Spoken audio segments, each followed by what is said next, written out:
Aliens tried to interrogate us, we just made dad jokes. When aliens captured a human soldier, they expected fear, silence, and broken wills. What did they get instead?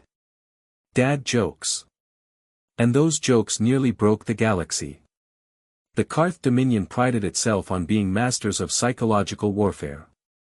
They could crack the minds of spies, shatter the wills of warriors, and extract secrets from the most disciplined agents of the galaxy. And then they captured Sergeant Mark O'Reilly.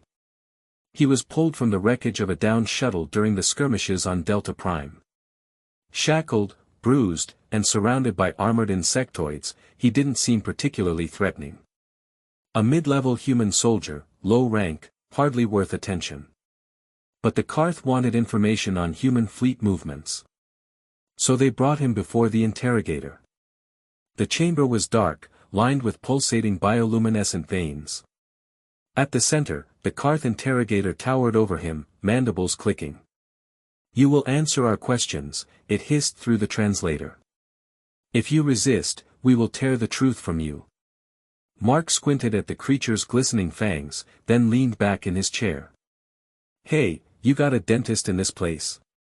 'Cause your bite looks worse than your bark." The aliens froze. The translator buzzed, confused. The interrogator leaned closer. "You dare mock me?" Mark grinned. "Oh no, buddy. This is me being truthful." There was a pause. The Karth guards exchanged uneasy glances. The interrogator slammed its claws on the table. "Explain this phrase. What does it mean?" Mark smirked. "Means I'm giving you the tooth, the whole tooth, and nothing but the tooth." The translator rendered the pun as nonsense. The interrogator recoiled, convinced it was some form of coded message. "The humans are using layered semantics," it shouted. "Prepare the extraction protocols." Hours passed. The questions came rapid fire. "Where are your fleets stationed? What weapons do you wield? What is your next target?" Mark answered every single one with a dad joke. "What did the ocean say to the shore?" "Nothing, it just waved." The Karth scribbled furiously. "Ocean, code name. Shore, possibly the base of operations. Wave, a movement, an invasion." They recorded it all. "What do you call a factory that makes good products?" "A satisfactory." The Karth nearly vibrated out of their shells. Satisfactory, a codename for their industrial worlds. This is crucial intelligence. Even when they tried threats, Mark didn't break. "We will peel your memories like fruit," the interrogator hissed. Mark only shrugged. "That's unpeeling of you." The guards twitched nervously. One leaned over to another. Did he just counter-threaten?" "I don't know," the other whispered. But it sounded sinister.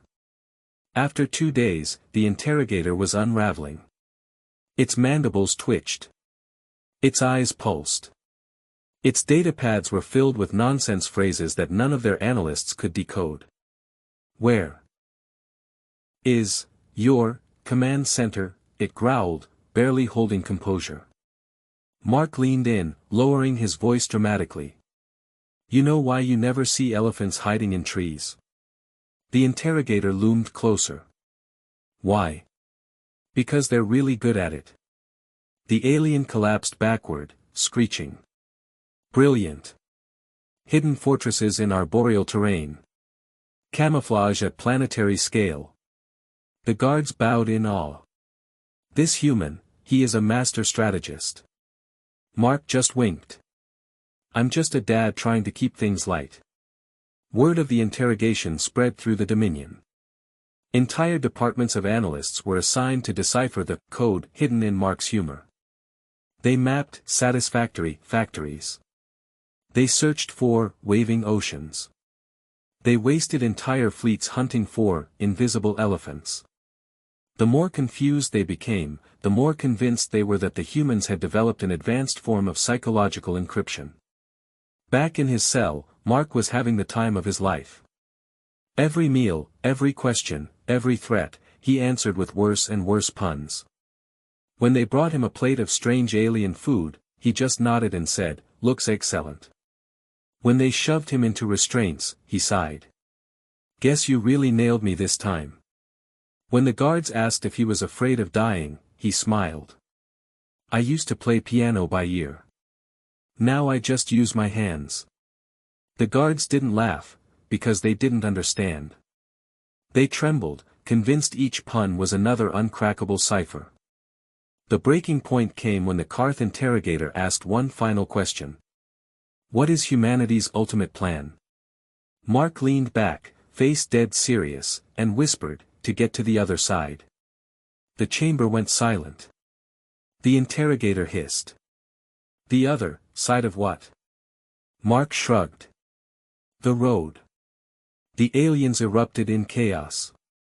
"What road? A hyperspace corridor? A wormhole? A transdimensional bridge?" Analysts across the Dominion pored over the phrase for weeks. Some claimed "road" was a metaphor for the galaxy itself. Others swore it referred to secret human technology. A few suspected it was prophecy. Entire fleets were repositioned to intercept this mysterious road. Meanwhile, Mark O'Reilly sat in his cell, chuckling. When human forces eventually liberated the prison camp, they found him lounging comfortably, trading puns with bewildered alien guards. "Mark," his captain barked, "how the hell are you still alive?"